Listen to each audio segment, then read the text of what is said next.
What is up, y'all? Welcome to the show. Thank you for joining us. We, of course, are the Alternates. I am your host, Brian Cullen, and with me is everyone's favorite Flagrant 2, Clayton Stevens. Hello, everybody. Good to see you, Clayton. We've got a great show lined up for you today. Before we jump in, just want to take a quick second, ask you all, subscribe to the show on YouTube, subscribe to the show wherever you get your podcasts, like the video, leave us a comment, go ahead and drop us a rating and review, and most importantly, share the show. It helps other people just like you find us so that we can continue to grow this thing from the ground up. True alt behavior, I would say. I agree. Yeah, it's the equivalent of handing out handing out flyers at a show. Yes. It's the internet version of that. I like that. If you want to get a hold of us, you can do so by emailing us, thealternateshoop@gmail.com, and go ahead and follow us on TikTok at The Alternates NBA. We're in full swing. Yep. The semis are on. How are you feeling right now? I'm feeling good. It's a little more digestible. I feel like I can watch these games and I'm not like forgetting what happened in each game. Yeah. We're down to the final 8 here and it feels like we're in full swing of these series. I have a good grasp of what's going on. Having a really good time with it. Yeah. All right. Well, let's just jump straight into this. I'm itching, rearing, ready to go. I'm ready. So I'm ready. Each one of these series in the semifinals have played 2 games now. Yep. We've got 2 series that have gone 2-0. That is Miami dominating Philadelphia in the first 2 games with a 2-0 lead. And then Phoenix takes a 2-0 lead over the Mavs in a pretty wild game 2. And then the next 2 get kind of interesting. We got splits in these next 2, so there's hope for interest here. We've got Boston ties up their series against Milwaukee in a 109-86 victory in the Garden. Yeah. Wow. And then lastly, the Grizzlies tie up the series and they beat the Warriors in another close game, 106-101. You know what we're doing here. We're playing stud, dud, flood. Yep. It is formula at this point. Who is the stud here? Well, the stud, I think, is the one we just ended on here. It's Grizzlies and Warriors so far. Obviously, look, this series has started off strong. 2 games that came down to the wire here. The Memphis Grizzlies find a way to win a game here, get it back to 1-1, really on the back of Ja Morant kind of going crazy in what I'm calling an Allen Iverson-esque performance. That's what it reminded me of. He goes for 47 points. Wow. And on the back of really the team being okay, we'll get into that more. What did you see from this game? Yeah, look, I saw it getting interesting because it's 1-1 now. Mm-hmm. Last time we talked about this, they were the flood. I overreacted. It's what we do when the floodgates open. Yep. And I kind of buried the Grizzlies. It's what we do in that segment, right? Now, I agree with you. This is the stud. I will say, though, I am not, despite the tied series, I'm still not fully convinced by Memphis in this series. Couple reasons why. 1, Memphis cannot keep their best defenders on the floor. You had Dillon Brooks get ejected in 3 minutes of the game, which is a play we will talk about a little more in just a little bit here, but he's out.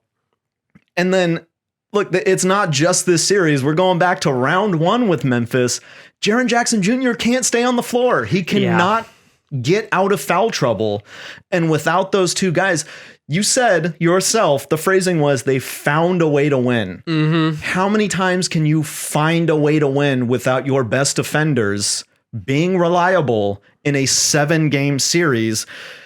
And they look, the defense, it looked good. They rallied around losing Dillon Brooks, and the Warriors' 3-point shooting was abysmal in this one.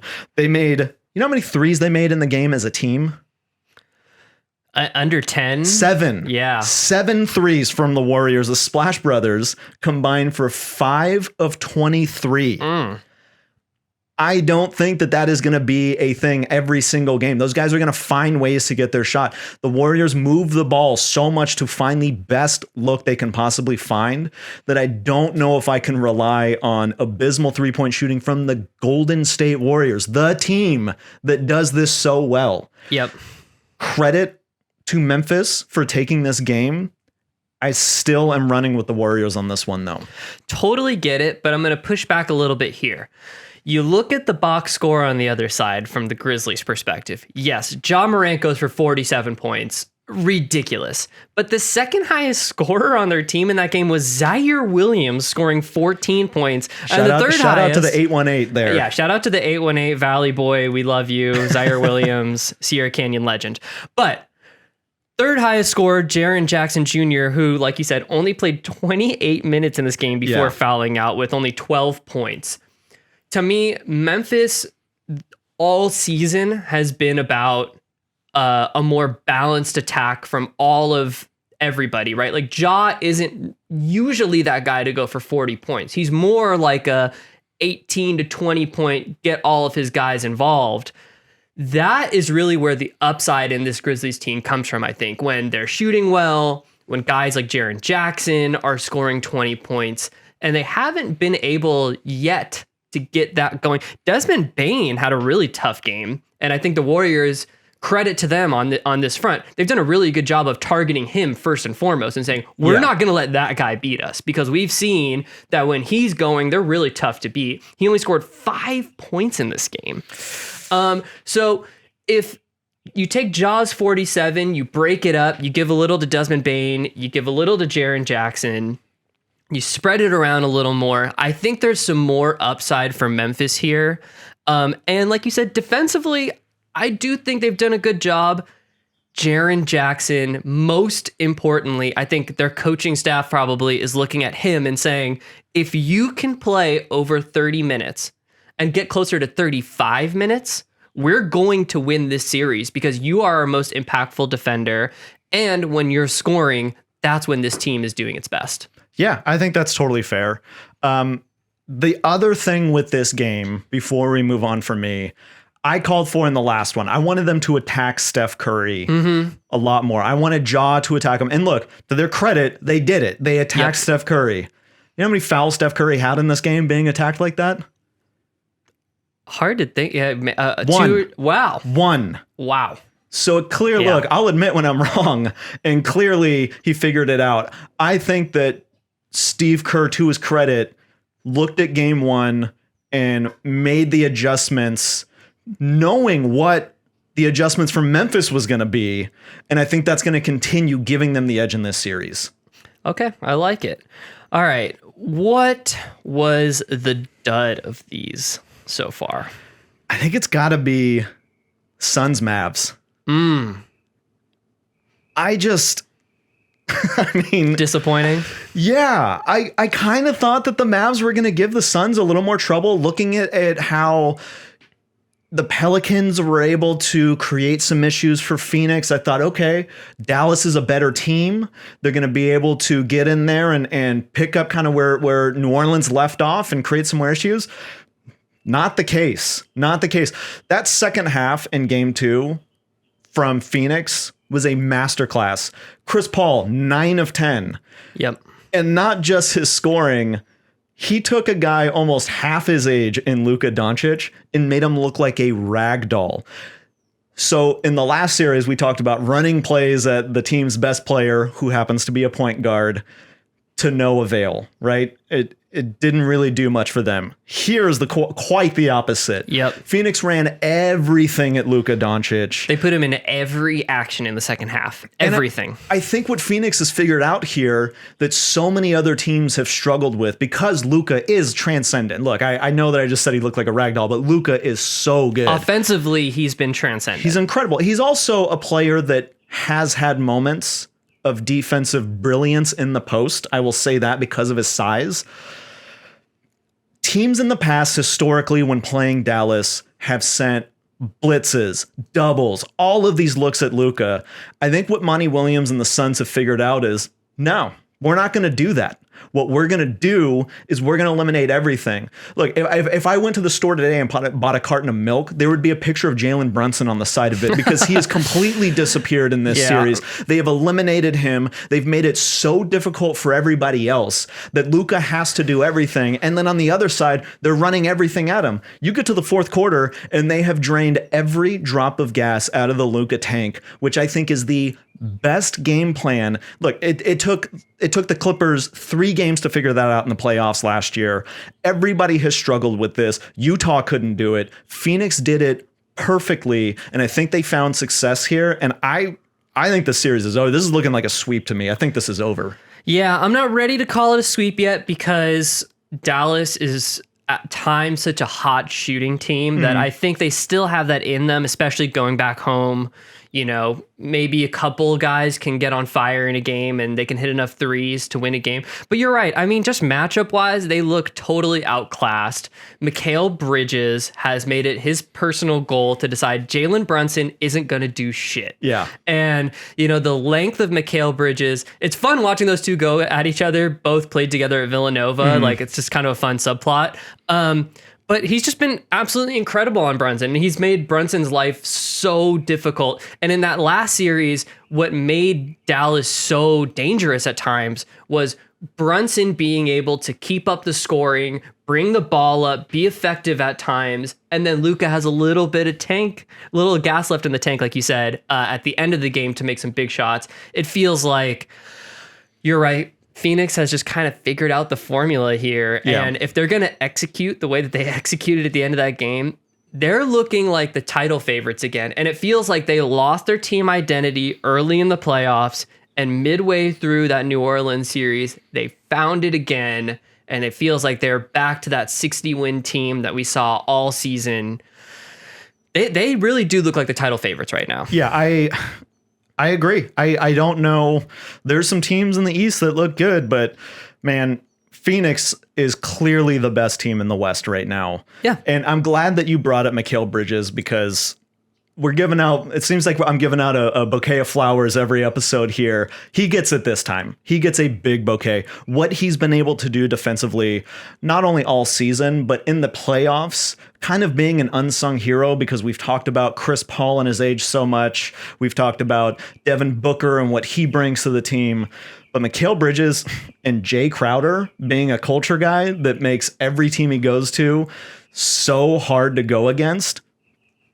All the flowers in the world. They look great. Yeah, and just to that point, Dallas doesn't have a defensive identity that I can personally, when I watch them, I don't see a defensive identity from them. Their identity in the season was, well, they're better defensively than I thought they were going to be.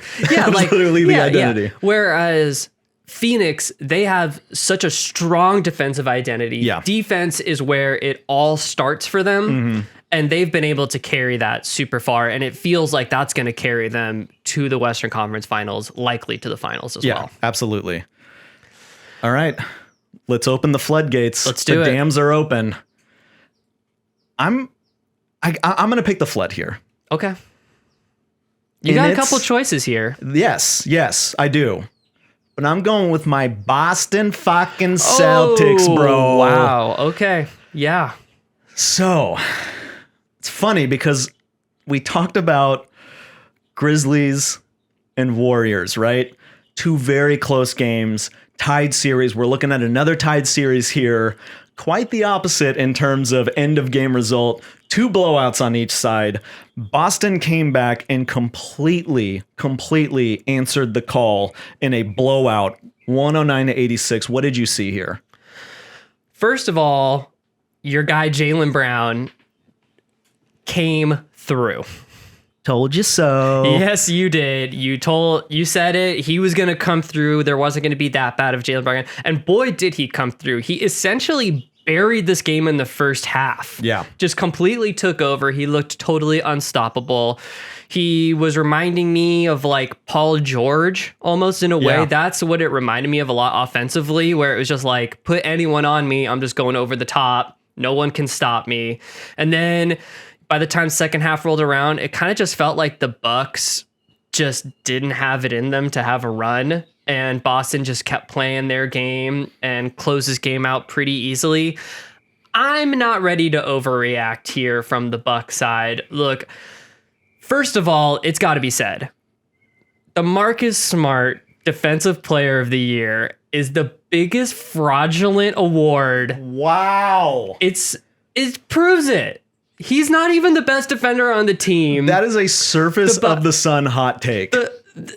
I mean, the Bucks shot like shit from the three. They barely could get anything going from three. No Marcus Smart.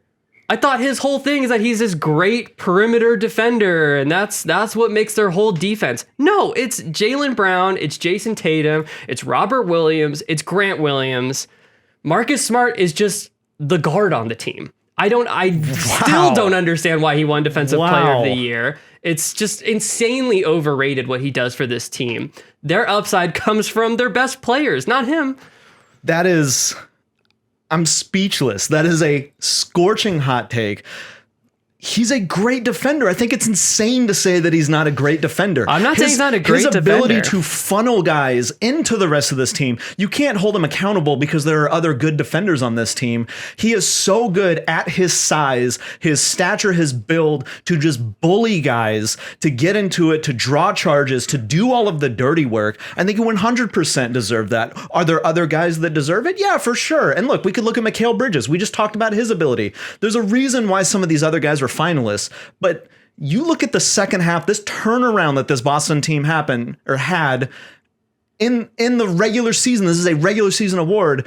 It was built off of the defensive identity that starts with Marcus Smart. Now, if Marcus Smart was in this game, Milwaukee would have scored 50 points.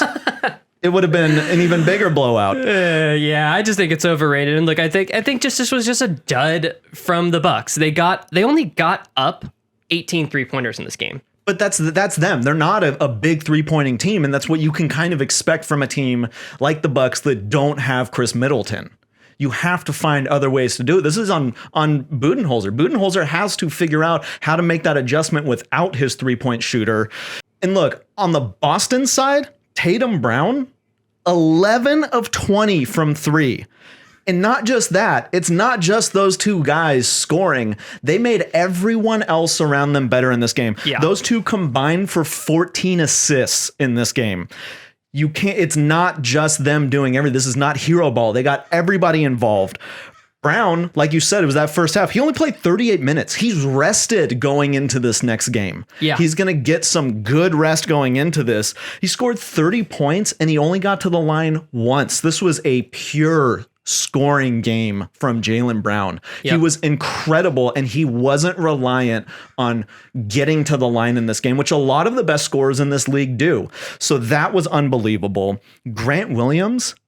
He's been the unsung hero of the Celtics so far. 21 points in 35 minutes off the bench. 7 of 14 from the floor, 6 of 9 from deep. That is exactly what you want a six-man to give you in the playoffs. Yep.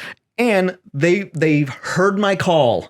Look, I am convinced that the Boston Celtics are watching the alternates every episode. Mm-hmm. Peyton Pritchard only played 24 minutes. They reduced his role in this, and he was kind of great in a reduced role. Seventh guy off the bench, second guy off the bench, seventh guy in the rotation. Yep.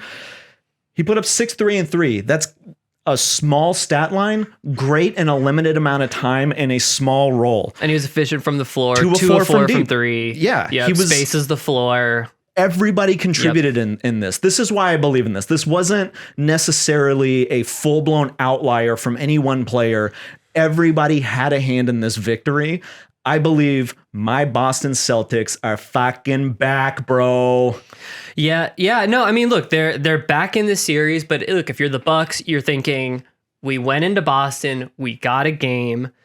Jaylen Brown torched us in the first half. We don't have the energy to come in the second half. We already got the victory we needed. We're going home. I think the Bucks are still in a really good position. I'm really not worried about them at all. I just think this was a dud game from them. It happens. Okay, we'll see if 3 is a closer match and gets, makes this even more interesting. Yeah, let's see if we can get a non-blowout in one of these games, right? Like, can these two teams even out a little bit more? That would be a little more exciting. I think that's what we've got coming. Okay, last little piece here in headliners. So in the play that we discussed in the Grizzlies-Warriors game, 3 minutes in, Dillon Brooks picks up a flagrant 2 foul, ejected. Gary Payton on a fast break, going towards the rim. He gets fouled on the fast break, and then in his motion jumps up. As he's leaving the ground, Dillon Brooks reaches all the way back to Nashville and brings that arm around, hitting him on the head. That was the first thing I saw was the head, and that made me, I just thought of whiplash, concussion. It completely turned him in the air. He came down. All of his weight fell on the elbow, and he's fractured his elbow. Looks like he is going to be out for the playoffs. Gary Payton is out. 2-parter here. What does this mean for the Warriors moving forward? And what do you think this means in terms of accountability from the league in the face of Dillon Brooks?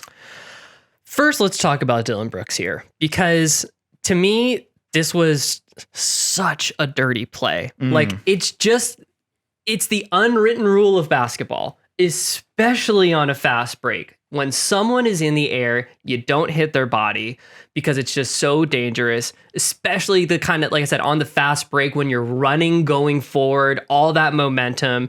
It's just a dumb play by Dillon Brooks, really like a frustration foul that quick into the game. Yeah. Just not smart. And I agree with Steve Kerr that this is breaking the unwritten rule of basketball. You're not supposed to do it. I understand Memphis fans have something to say about that, right? Like, you're going to talk about unwritten rules when Draymond Green is on your team. I get it. But look, the Draymond Brandon Clark play, which I think a lot of people are comparing it to, where he goes up. Really, it was 2 guys going for a rebound as opposed to the fast break. The Draymond play was going for a rebound? I mean, in was theory, he rebounding his jersey? In theory, he was going for the rebound. It was a more controlled flagrant 2. I think the flagrant 2 was correct in the Draymond situation. I think the flagrant 2 was also correct in the Dillon Brooks situation. But I think Dillon Brooks is going to get suspended for a game for this because of how violent it sort of was and the resulting injury for Gary Payton. As much as we want to believe that stuff doesn't play a factor, it does. Yeah. And it's going to play a factor in this. I hated both of those plays, the 2 flagrant 2s that you're referencing here. I do think the difference in Draymond's is that he was holding the jersey, giving him more control in where Brandon Clark was going to land. If you're going to commit that foul, which I hate, I think ripping somebody out of the air, doing anything to a player's body while they're airborne is the most dangerous thing you can do. Now, if you're going to do it like Draymond Green, at least have some control in it. If you're going to grab the guy, hold him so that you know that he's not going to go flailing. I think that is the biggest difference here, is that Gary Payton II went flailing and it resulted in a break. And I think you're right. We're going to look at, I think the question to me is, what is the suspension? I think we're looking at a suspension. This is very similar to the Grayson Allen play earlier in the season against the Bulls. The Bulls, Caruso, yeah. When he brought Caruso down, Caruso broke his wrist. It was a 1-game suspension. They could say, look, we're going to stick with that. That is the standard. We've said it's a 1-game suspension. Or I think they could say, this is the second time we're seeing this now. And if this continues to happen, maybe a 1-game suspension for a broken bone, it's not setting enough of an example. Maybe we need to go even harder on this. Maybe it's a 2 or 3 game suspension because we need to put our foot down and make a statement that this is unacceptable to put a player at risk of breaking a bone. You could be right, but let's just quickly say, let's assume Gary Payton's done for the playoffs and that Dillon Brooks is going to be suspended for what game? For 1 game. What is a bigger effect on the team? Is it the Grizzlies losing Dillon Brooks for a game, or is it the Warriors losing Gary Payton for the series? That's interesting. Because you're right. It's short term, long term. Now, we saw the Grizzlies weather the storm without him in that game, and it's only 1, so they'll get Dillon Brooks back. At the same time, the Warriors have depth. Jordan Poole has been great. They have guards that can still produce on the floor. I think I've got to say the Warriors, though, because one, it's longer term. Two, while they do have other guys on the floor, Gary Payton is that injection of energy. You can go down 15 and Gary Payton will come in, and he's so good at his backdoor cuts. He's so good at these things that energize the team. I really think almost less so on court production, more so on the bench, in the locker room, that guy that can really rally everybody. Draymond's going to have to get back to that, which is tough for a guy who gets reputation calls. I think that this makes things a little more difficult for Golden State. Yeah, I think I'm with you on that. Losing Brooks for a game obviously is tough, and he's a good wing defender. But the Warriors, they're more of a guard attack type team, right? Like we're not asking Wiggins to be the number one scorer on the team. And in fact, you can kind of hide people on Wiggins at times. So I don't think Brooks plays as big of a role in this specific series. And I think we saw that Gary Payton was an X factor and providing some stuff that is hard to get from this team. Maybe that guy's Jonathan Kuminga. He showed some really nice stuff in that game. But it's asking a lot from a rookie. It really is. Agreed. All right, well, we'll see what happens moving forward. Let's move forward. And it's time for 3-pack. I understand you have a 3-pack for me this week. I do. And it's very topical. Gary Payton II. Wow, okay. I have a Gary Payton II related 3-pack for you today. This is, okay, interesting. I like this one. Gary Payton's a fascinating guy to me, mostly for his name. It's Gary Payton II. Why is he not Junior? I can tell you exactly why. It's not related to what I'm going to say here, but I can tell you why he's Gary Payton II. Okay. So his father, obviously, is Hall of Fame player Gary Payton. Yeah. We all know that. So Gary Payton II, he has some siblings that his mother was with Gary Payton. Yeah. They had a few kids together. But while Gary's II's mother was pregnant with him, Gary had a kid with another woman. Gary Sr. had a kid with another woman around the same time. Okay. So they were both pregnant. They both decided that they wanted to name the kid Gary after their father. The one who is not in the NBA is Junior. I believe he's about a month older than Gary Payton II, the one that we are talking about now. Wow. So there were two Garys born the same year, around the same time. He's, I believe, slightly younger than his brother, but the same age. So there's a Gary Payton Jr. and a Gary Payton II. That are the same age. That is correct. This is like George Foreman territory. Yes. Where I named every kid George Foreman. This is, wow. I did not know. Did you know that before you put 3-pack together? I learned this fact recently. Okay. I learned this fact recently. Wow, that is mind-blowing. Yes. How dramatic. So there are a bunch of Gary Paytons out there. We're going to talk about Gary Payton II, who's playing in the NBA right now. Okay, so... I'm shaken going into this with that piece of information. So, obviously, like I said, he's the son of Hall of Fame player Gary Payton. Yeah. He attended high school in Arizona where he was under-recruited. So he played 2 seasons at Salt Lake Community College, then transferred to his father's alma mater in Oregon State under the coach Craig Robinson. Plays for 2 seasons at Oregon State, has a very successful time there in the Pac-12, Defensive Player of the Year, etc. Decides to leave college to go to the NBA draft. He's undrafted in 2016. That is how Gary Payton II's career started. Now I'm going to give you 3 facts about him, and you're going to tell me which one is the lie. Okay. So, he has played for 4 NBA teams, the Bucks, Lakers, Wizards, and Warriors, and has played for 5 G League teams, the Rio Grande Vipers, the Wisconsin Herd, the South Bay Lakers, the Capital City Go-Go's, and the Raptors 905. So 4 teams and 5 G League teams. Okay. Second fact, Gary has played in more games in the G League than in the NBA, with 142 G League games to only 102 NBA games. Okay. And fact number 3, His rookie season, he scored his professional career high while on the Rio Grande Vipers versus the Los Angeles Defenders, scoring 51 points on 20 of 29 shooting. Wow. Okay. So I know that he has bounced around in his career. This one gets tough because I don't pay a ton of attention to the G League, but I know that he has a pretty extensive G League career. In fact, I believe he was called up from the G League for an all-star dunk contest, if I'm not mistaken. I believe that's right, yeah. I'm trying to remember if he ever played for the Lakers. I'm going to come back to that one. Played in more games in the G League, 142 G League games. Can I ask, I don't remember if you said in the intro, how long has he been in the NBA?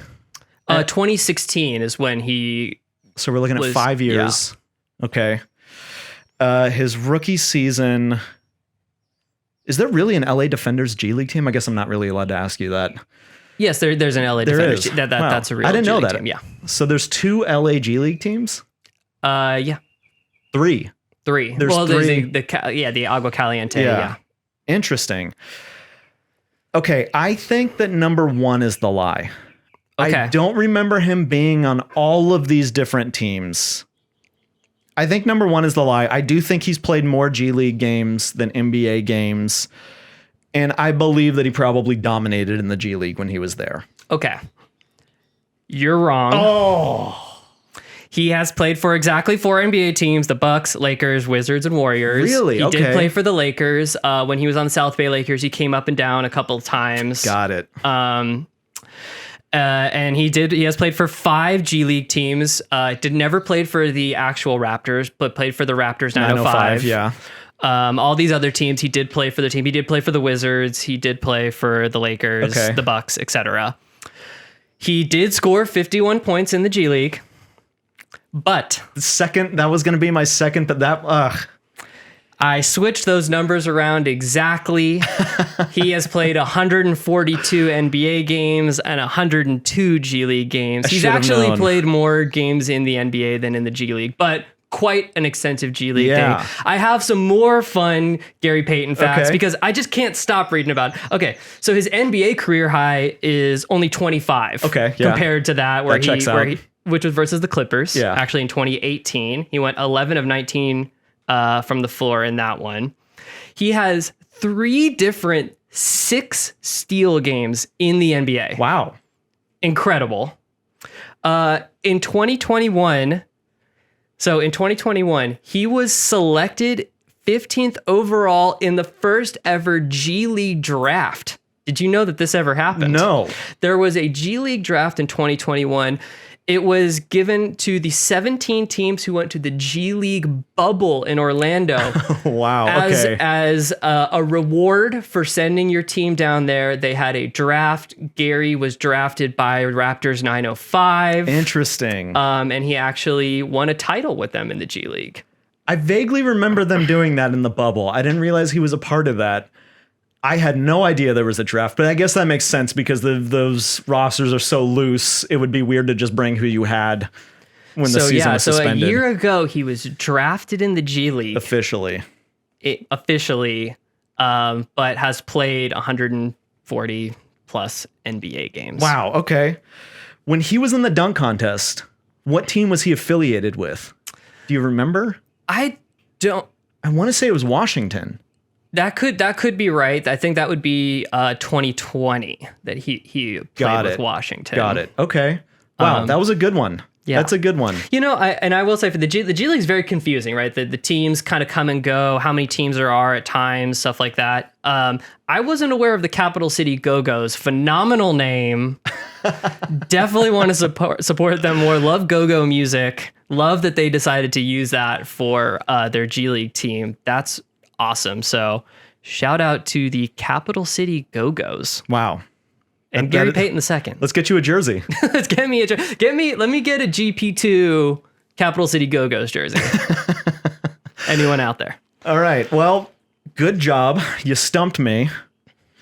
Let's hit the casino, man. Okay, let's go do to the it. casino at Clayton Yep. in this week's Bet Brains. All right, so let's wrap up last week's bets. Let's do it. So last Thursday we had Philly at Toronto. I had Danny Green going over 2.5 3-pointers made. He made 4 all in the first half. Yeah. So this bet, I texted you pretty quickly, like, oh, Danny Green already did it. Yeah, I just, real quick, I want to appreciate Danny Green for doing that. You came out, you put up those threes, and they appear to have been the last threes that you could Yeah, hit. So I appreciate you doing that when I had money on the line. Yes, so he hit 4. It was a plus 125 bet. You put down 50. You won 62.50 on it. I'll take it. All right, no problem there. Gas money. Gas money, love it. All right, and then the next one I had was last Friday, Grizzlies at Wolves. I had the total points at over 228.5 at plus 200 odds. 220 was the number. It got pretty close, but no cigar. yeah, no cigar. Both those teams had trouble scoring at the end of the game. It felt like it was on pace for it, but it ended up not They hitting. killed me in the last 6 minutes of that game. Yeah, exactly. And then the last one here, we had Milwaukee at Boston. We had your fraudulent defensive player of the year, Marcus Smart, going over 2.5 threes and over 1.5 steals plus 350 odds. You put down $100. He did get the 2 steals. Oh, so defensively, he showed up. And then he won 1 for 5 from 3. So defensively, he did what he was supposed to do. Yeah, but it lost you 100 alternates dollars because he only won 1 for 5 from 3. And But defensively, he did it. defensively he did it. Yeah, okay. All right. So 1 win, 2 losses. Not terrible. Not terrible, not great. Yeah. I need to make some money back. Okay, so let's start first here on Saturday. We got Game 3, Celtics at Bucks. Yep. I got another pick'em for you. Okay. So I want to know which duo you think is going to make more threes in this game. I got Grayson Allen and Pat Connaughton at plus 130, or Peyton Pritchard and Derek White at plus 230. Obviously, I'm favoring the home team here to have some more threes made. What do you think? This one is interesting. Given how game 2 went with Jason Tatum and Jaylen Brown going nuclear, I think they're going to get a little more attention defensively from Milwaukee here. Mm-hmm. Opening up a little more for Derek White and Peyton Pritchard. Peyton Pritchard, 2 of 4 from deep in the last one. Derek White, not great, but I think he's going to get some more open looks depending on how he maybe this... do, honestly, too. His shooting has been pretty bad. Yes. So I'm taking the better odds. Give me 75 on the 2 Boston players here. Love it. Yeah. On the road. We'll see if they can do it. Okay. Next one I have is same day Saturday, Game 3, Grizzlies in San Francisco versus the Warriors. This is an easy one. I got Steph Curry going over 34.5 points. Can he have 35 points? Yes, put $100 on it. Okay. He's at home in front of his home crowd. Rough shooting night from him in game 2. He's going to come back with a fury. It's the Steph. Yes, this is Steph the Curry. Steph game. Yeah. Okay. Yeah. I like it. I like the confidence. Okay. And then the last one here. Been just not a fun series at all. Yeah. Obviously, the Joel Embiid injury has been tough with this one. We're going Sunday, Game 4.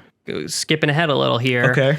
Heat at Philadelphia versus maybe Joel Embiid will be back. Who knows? I'm not going to involve him in the bet here. Yeah, I'm not. Yeah. He said he can't even look at his phone without getting a headache right now. Yeah, it's not looking good for my face mask Embiid ask of the gods. But I think I have a fun one here. Okay. Tobias Harris outscores and rebounds James Harden plus 300 odds. What do you think? Yeah, I think this is great. James Harden has been playoff James Harden. He took 5 shots in the second half of game 2. He is doing this again that we've seen him do before. Tobias Harris has really been good and stepped up. Solid. Put 100 on it. I believe in Toby here. Yeah, I like it. Yeah, Tobias has been quietly really good, which we talked about a little bit in the last episode. you know, he's been kind of doing the first half versus the second half. Been a lot better in the first half, but he's been what the Sixers need. Yeah. I'm with you here. I like Tobias Harris. I believe in it. Him and Maxey are putting this team on their backs. So yes, I've got full faith in that. Okay, so we will come back next week and see how I did on these bets. Let us know in the comments where you're putting your alternates dollars on these bets. Let us know how confident you are in some of these. I would love to hear how some of the alts out there are using and abusing their money in the Clayton, the casino of Clayton here. That's going to be it for today's show. Thank you all so much for joining us. Quick reminder to hit subscribe, share, all of that good stuff. Yep. We really, really do appreciate all the support that you're giving us. I am going to leave us with, it's a catchy song here. It's in Swedish, so let me see if I can do this. Välkommen till Verkligheten by Masshysteri. Ooh, great band. Great band. Off their 2010 self-titled LP. All killer, no filler, this LP. Every song is a ripper. Yes. Anyone who has any inkling towards melodic punk, if you don't know this band, they're gods. Yes, they are gods. And it was put out by Feral Ward Records. Yep. Have fun with this song. Have fun this weekend. Be kind to yourselves. Be kind to each other. We will see you in a few days. Have a good weekend.